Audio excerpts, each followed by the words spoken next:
this temple is dedicated to my ancient god Horus the Falcon. So every day they used to come and celebrate and talk to Horus. Once a year, God Horus used to meet his beautiful wife Hathor.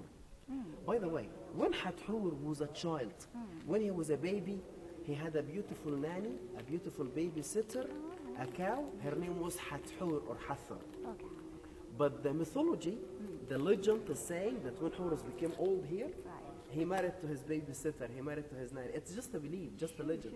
Horus was a good one, and Hathor, she was a good one. لا ده العربية عم. Horus was a good one, Hathor, she was a good one. Even the Egyptians, they called the feast of the beautiful meeting between the two guys, between Horus and Hathor. This is the Temple of Horus. So the statue of Horus used to be here in this place. The Temple of Hathor, because every god had his own ancient temple. The Temple of Hathor is where? It's Dandara. Where is Dandara? 60 kilometers to the north of Luxor city. So once a year, God Horus, by the way, there was a canal between the temple and the river Nile. Oh, wow. Once a year, they used to put the statue of Horus on his boat, and then the boat used to go to the river, and Hathor used to come from her temple as a statue and meet here and do the marriage here. It used to happen just a little bit before of the flood season. And by the way, our flood used to be in July. Until now, by the way, we still have the same flood in July, but we don't feel the flood because of the high dam which we have in Aswan. Because it doesn't rain here, it rains in Africa, in Uganda. So the Egyptians made a feast for Horus, and the Egyptians made a feast for Hathor, because the Egyptians, they wanted to see Horus, the good one, is having fun, is happy.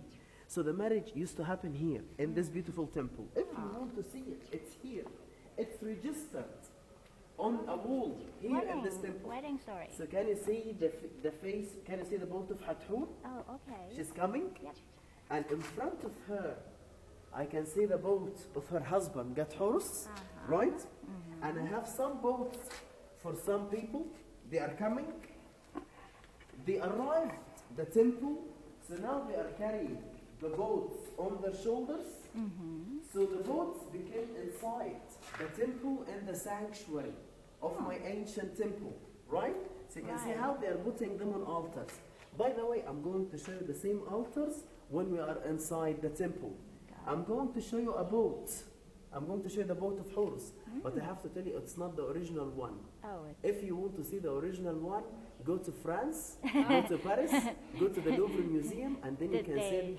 Did the French steal it? The French took it in 1860, and when they cleaned the temple, they made a replica. So the boat which we have inside, it's not the original one, it's the replica of August Mari, the one who excavated the temple.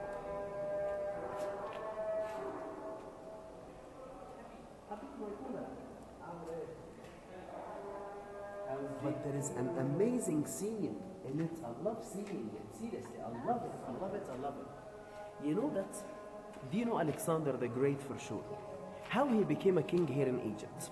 They told Alexander the Great, if you build a temple and you dedicate the temple to an ancient god, the Egyptians will say that you are the son of this god, and they will love you so much. Hatshepsut, did you go to Hatshepsut temple on the west bank of Luxor? Why she built a temple on the west bank? To tell everyone that her father was Amun. Alexander the Great as well did the same thing. He built a temple to Amun, to tell everyone that my father is Amun. So what about this temple? So after Alexander, the one who was ruling Egypt, we were not calling him a king, but we were calling him a Ptolemy.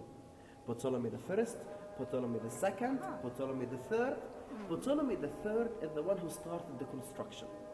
But he wanted to tell everyone that his father was Horus, and he had the right to rule Egypt.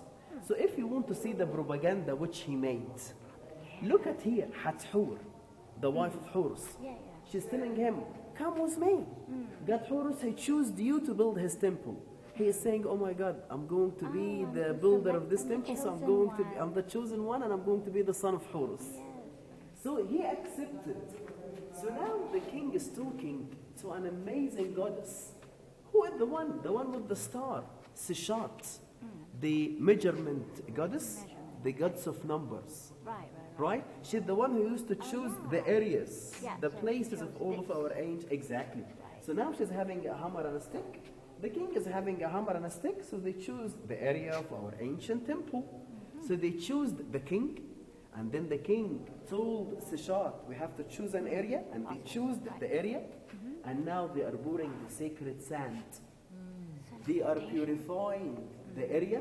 Why they purify the area? To keep the bad spirits outside, not inside. And now scene number 4. The king is making his offerings to the falcon.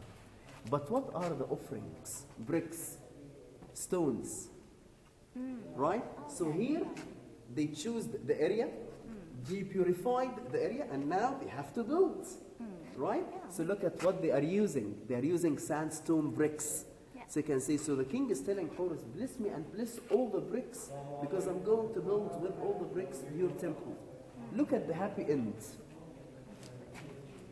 Can you see the happy end? The god is going to kiss the king. Thank you so much, my dear king, for building this beautiful temple, and because you like the life key. Look at all the time, the one who is holding the life key is the god. The king is not holding the life key. But can you see that now the king, the god, gave his life to the king? Right. He's telling him, I don't need my life anymore. This is my temple, so I'm going to be living in it for ages. You can take my life. Thank you so much for building a beautiful place like this one for myself. Right? I don't need my life. You can have my life. Look at here. The god is kissing, is going to kiss the king. But look at the other side. Hathor. You still remember that once a year Hathor used to come here to this temple to marry to Horus. So now we can see that the king, and in front of him I have Hathor, the wife. She's telling him, yes, as well, this will be my house as well, because I'm going to marry to Horus in it. So I have to hug you and then I have to kiss you.